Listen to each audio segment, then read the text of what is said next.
Hello and welcome back to another episode of Critical Reactions with your host Brian. Today is technically a Brian gets to pick day, but I couldn't really figure out anything I wanted to check out that honestly I don't want to check out the whole album for, which feels like spoilers for the larger art that I am interested in. So instead, I'm going to showcase something to you all that I absolutely adore. I have seen this concert too many times. It is just phenomenal. I'll link the entire concert down in the description for anybody who wants to check out the rest of it. We are going to be looking at the first song that the Civil Wars played when they performed on the stage on 6th in March of 2011. This track is called Tip of My Tongue. I hope y'all enjoy this. I'm going to have a blast breaking it down a little bit afterwards. Let's dive in.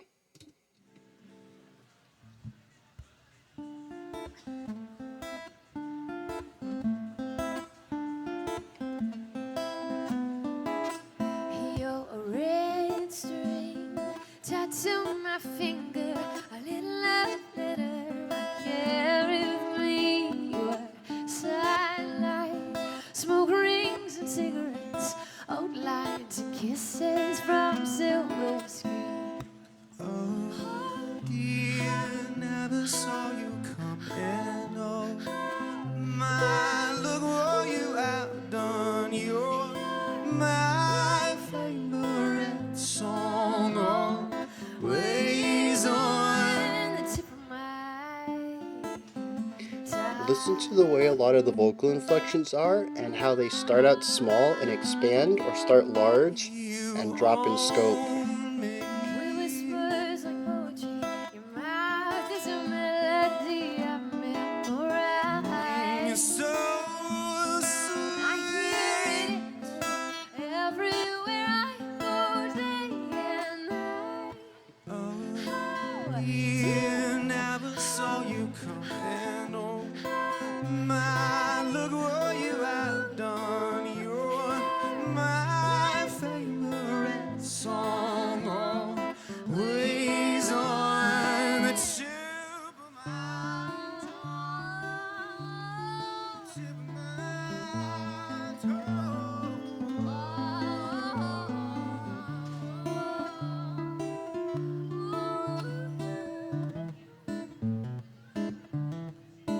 Oh, dear, never saw you coming. Oh, my, look what you have done. You're my favorite song. Always on. Dear, never saw you coming. Oh, my, look what you done. You're my favorite song. Always on. The tip of my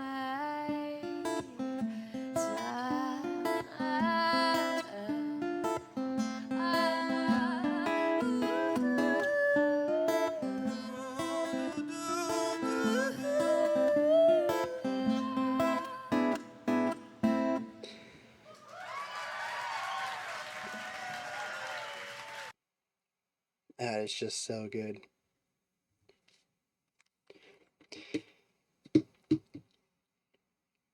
And so on the surface, we have a track that is seemingly simple. We have two guitar riffs, the verse, the chorus. They are primarily chordal based, though they aren't playing straight chords. There's a little bit of bounciness in the bum ba bum ba dum ba bum ba dum ba dum ba dum, but it honestly is just outlining our chords. And this same rhythmic idea and spacing is just altered in pitch as we move from one chord to the next. It is the foundation, it's the chordal idea, just presented in a bit more of a melodic manner. Above that, we have two vocal lines that sometimes alternate, and sometimes we get a nice counterpoint going on, and Sometimes you get straight harmony. It's a catchy, simple melody, usually sticking within a smaller range, kind of playing around with it, and following a movement that is easy to remember, which creates strong hooks. This is the basis for a lot of folk music. Create a simple yet resonant foundation and a memorable melody line, and just keep it over and over while you tell your story or your song or whatever. Um, and I think some people might listen to this and say, hey, it's just a simple song and walk away. They might have enjoyed it, maybe even, but it wouldn't have struck a chord with them. But I mentioned at the beginning of this, it is seemingly simple. And that's because it is a lot more than what is perceived. A majority of how I interpret this song is breath or breathing. There's so many elements of this song that almost feel like this is just the natural expression for these two artists. Everything comes off in an exceptionally natural way of delivery. I mentioned specifically to listen during that reaction of, well, I guess your reaction, not mine, because I knew what was coming up. Listen to the way that they play around with sounds, with the way that they change their mouth shape, with the way that they change their volume, and how they might take a small sound and grow it large, or take a large sound and shape it down. It is, to me, it feels like filling space and releasing that space and allowing it to open up again, and then filling and releasing and filling and releasing. It's this constant idea that to me just feels like breathing. It's something you don't even have to think about. Your body just does naturally until you start thinking about it, and then it gets real weird because you notice that you are actively breathing, and that's a very uncomfortable feeling. And I'm sorry for putting all of you in that position right now.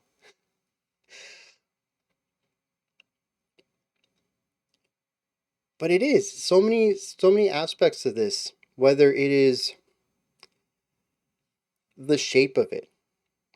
We get wah, wah. We hear that often, but also taking a powerful start. Ah, ah.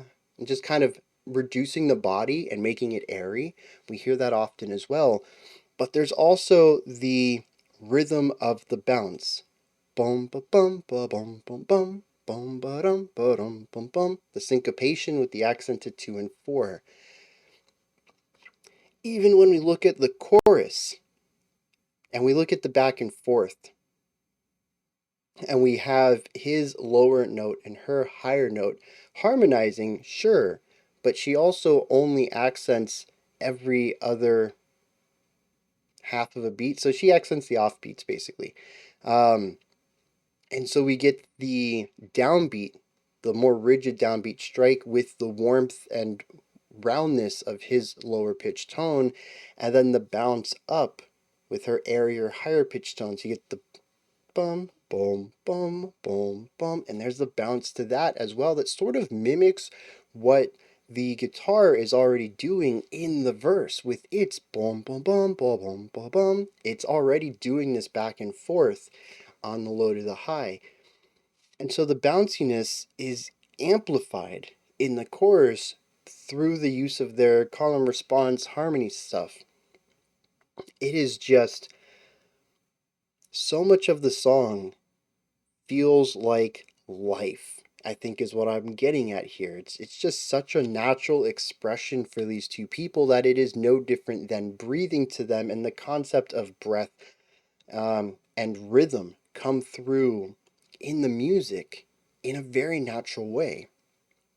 It is just, I don't know. I don't know that there's much more to dive into here. There's a lot of specifics going on that create the, I mean, well, okay, here's like the big elephant in the room that I completely missed is their harmonies and their timbre resonances, the way that their voices work together. Now, we kind of heard a little bit of it in here. If you check out the concert, you're going to hear a lot more of this in other tracks. I specifically recommend checking out their cover of Billie Jean, which is their second to last track, and two before that. So it looks like song 6 in here. They do a cover of Smashing Pumpkins' Disarm. Also, just a phenomenal cover. Go ahead and check that out if you don't care about anything else. That's just a really good cover right there. But he has a rounder tone to his, and she has more of an airy narrowness. And so the way that they overlap is that you tend to get more of the cutting through her part of the harmony, and it's direct. It feels like it's hitting you right in the face, but then it's enveloped by this aura of his vocals.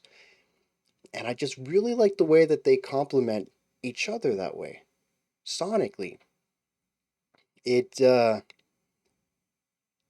because you'll notice, and I mentioned Billie Jean specifically because in the chorus, there's a little bit of slurring to his words, and I think part of it comes through the really wide sound that he creates, that he just enunciates a little bit less. But you get that roundness. But then she has these really hard, articulate sounds because she has this more narrow, pointed vocal delivery, more front of the mouth style. And so you get the nice roundness from his, but then you also get the enunciation and the directness from hers, and it just comes together in a way that brings you the best of both worlds. And their timbres just sound so good together, completely apart from how they deliver the sounds, but the sound themselves of their voices just sound so good together that I don't know, there are very few vocal pairings out there that I will say nobody could replace this. I'll mention they sound really good together. I love the way their voices come together. That's something that I've said about a lot of groups. But I think very rarely would I say if you swapped either one of these out for somebody else of equal talent, that you'll achieve the same result. I think there is something very special about the two of them finding each other in this life out of 7, 8 billion people now because their voices work so well together in a unique way. I think the only other band I have really mentioned that, the only other group of vocalists is I Am Ghost, which I've also presented on this channel as something I enjoyed and y'all should listen. Oh no, I didn't do that, did I? Yes, I did. Yes, I did. That was during Bryan Suggests Week. I don't know. That was a long time ago. That was like, I don't know, 2020 maybe? A few years back. Um, but the violinist is background voice or secondary vocals against the lead vocalist, and the two of them just sound phenomenal together. Their voices are perfect. Um, and so it all just kind of comes together. There's a lot of simplicity here, and I think if any other band or any other duo tried to pull this same exact song off, it would be good, but not phenomenal like this is. It really is about understanding the two of theirs skills and how best to relate that to the music and what they're trying to achieve with that, which is this levity, this simplicity, this naturality of this performance.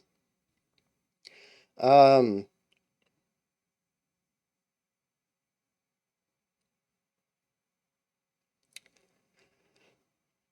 I didn't know if I should bring this up, but I'm going to because it is a strong part of why I enjoy the Civil Wars.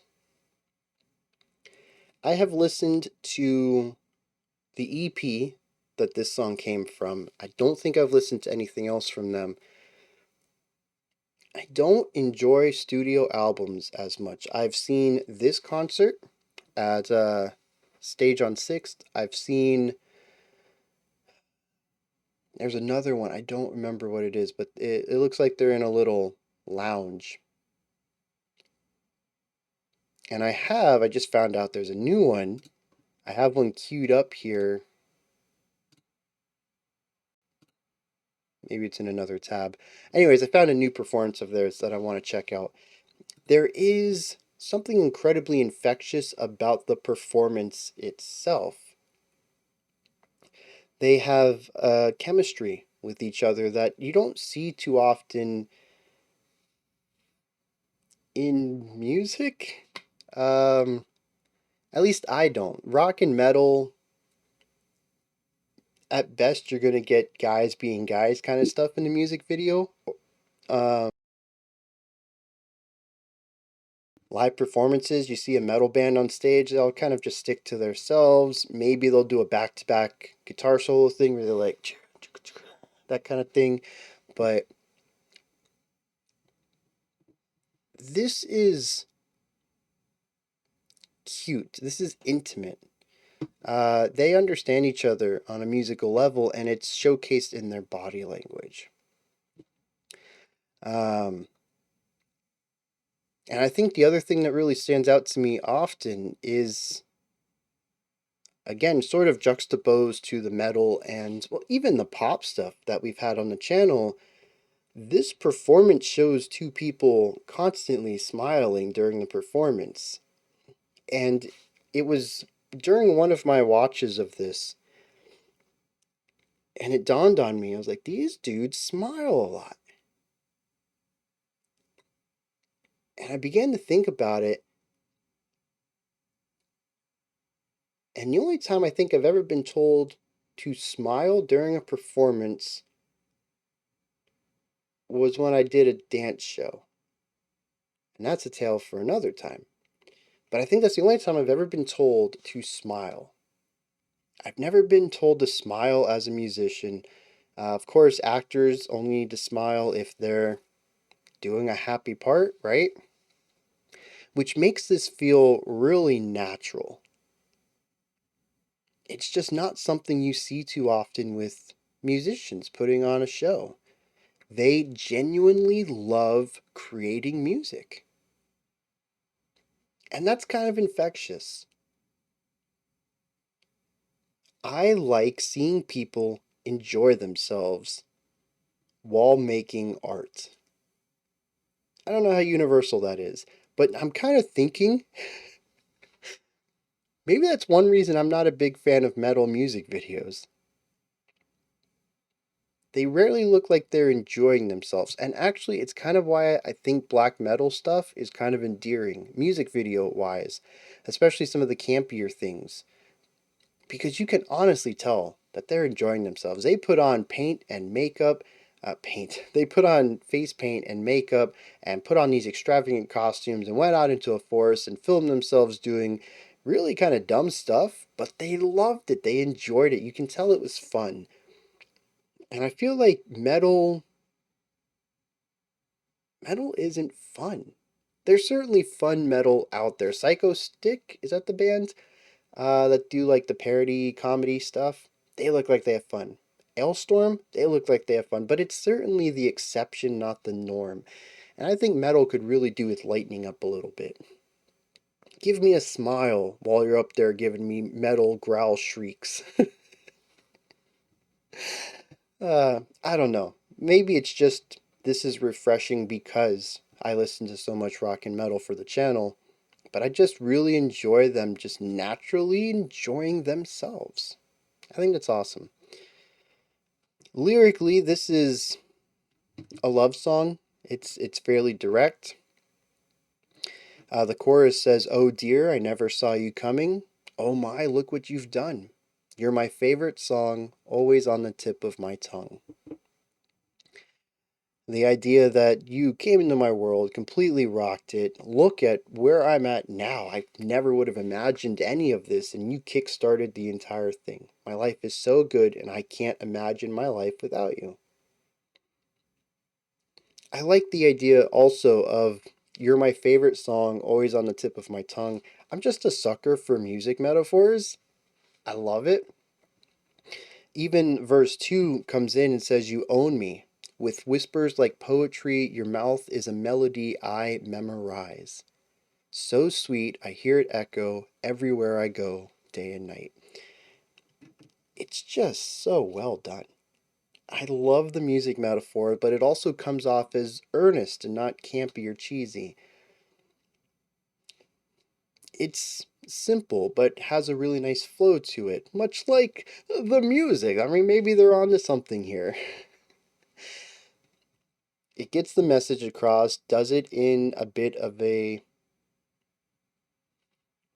theatric way, while encompassing the ideas of natural delivery.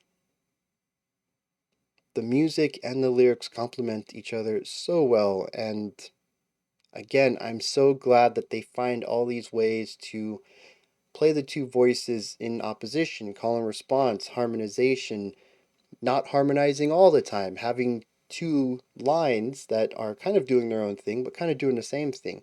And all of it just comes together in a way that delivers these lyrics with so much joy. I don't know. I'm just a huge fan of this. I hope you guys don't mind me gushing about this track. Again, if you enjoy this, the whole concert is linked down below. It's like 36 minutes. Um, it is well worth your time if you enjoyed this. Those are my thoughts on the Civil War's tip of my tongue. What did you think? Give me your perspectives, opinions, if you enjoyed it or not, any sort of comments down in the comments section. Above that, in the description box, you'll find a link to Linktree. It takes you to this menu right here. You can find links to my music, ways to support the channel, a link to the Discord server, and so much more. Above that, if you could, like, subscribe, and ring the bell. I greatly appreciate all three of those. All right, that wraps this one up, but there is one more video today. It's supposed to be my choice, but like I said, it's kind of hard for me to find stuff I want to react to. So I'm just going to do a special selection, and I'm just going to revisit this idea of having dedicated Bryan's Choices days every other week, because honestly, I'd rather just react to full albums that I'm interested in, and I'm trying to figure out the best way to do that without overwhelming both me and y'all. I mean, imagine if I put out 7 album reviews a week. Try to catch up with 25 hours of me every week. Holy cow, that'd be 100 hours of my thoughts a month. Yeah, that is too much. Anyways, until next time, remember to be critical, not cynical of the music you listen to, and have a fantastic morning, afternoon, or evening whenever you choose to watch my videos.